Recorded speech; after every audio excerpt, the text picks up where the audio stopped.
Assalamualaikum warahmatullahi wabarakatuh.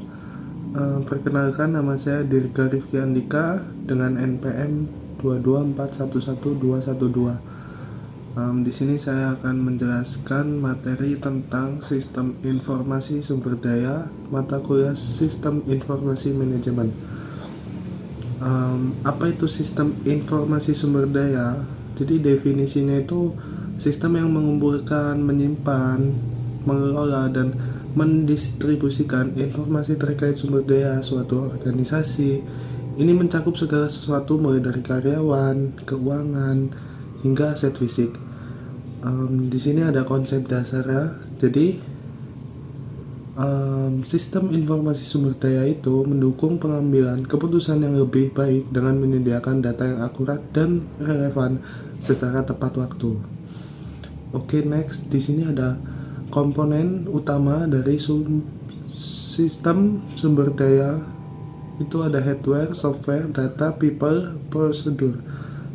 Yang pertama itu hardware, itu perangkat keras fisik seperti server, komputer, dan perangkat jaringan. Yang kedua ada software, itu aplikasi dan program yang digunakan untuk mengelola data dan progres. Kemudian ada prosedur, itu aturan dan pedoman operasional untuk penggunaan sistem yang efektif. Selanjutnya ada data, itu informasi mentah dan terstruktur yang diproses oleh sistem. Yang terakhir ada people, penggunaan, administrator, dan pengembang yang berinteraksi dengan sistem. Oke, next, di sini ada fungsi dan manfaat sumber daya manusia ini yang meningkatkan efisiensi pengambilan keputusan.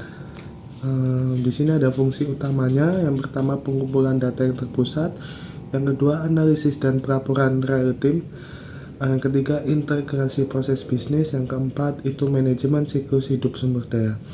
Selanjutnya di sini ada manfaatnya juga, yaitu yang pertama peningkatan efisiensi operasional, pengambilan keputusan yang lebih cepat dan akurat, yang ketiga itu adalah penghematan biaya dan waktu, dan yang keempat adalah peningkatan kepuasan karyawan. Oke, next, di sini ada tantangan implementasi. Yang pertama resistensi perubahan, yaitu karyawan mungkin enggan mengadopsi sistem baru. Yang kedua biaya implementasi, yaitu investasi awal yang besar untuk hardware, software, dan pelatihan. Dan yang ketiga itu keamanan data, risiko pelanggaran data dan kebutuhan akan perlindungan yang kuat.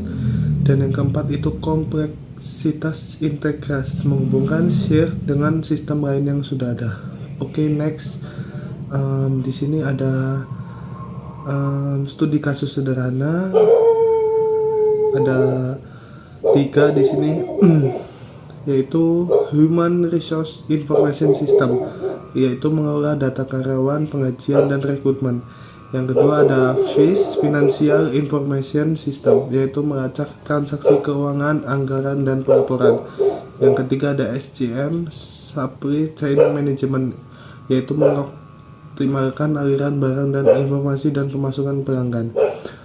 Oke, next, di sini ada fitur trends dalam AI, Big Data, dan Cloud Integration. Yang pertama itulah AI, otomatis tugas, analisis prediktif, dan personalisasi.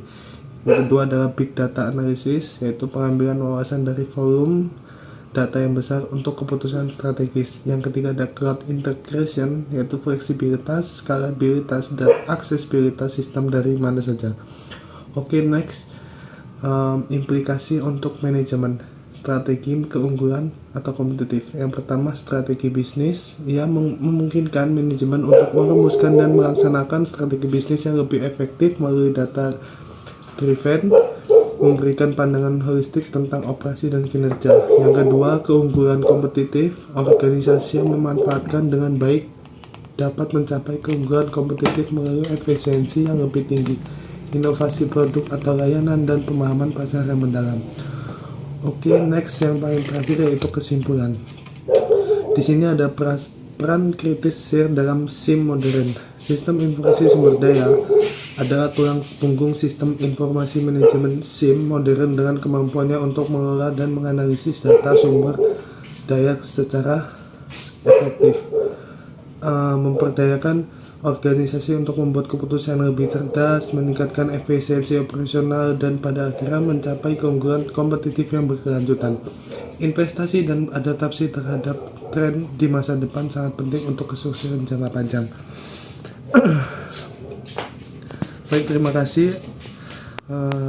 Ini saja yang bisa saya sampaikan. Saya tutup. Wassalamualaikum warahmatullahi wabarakatuh.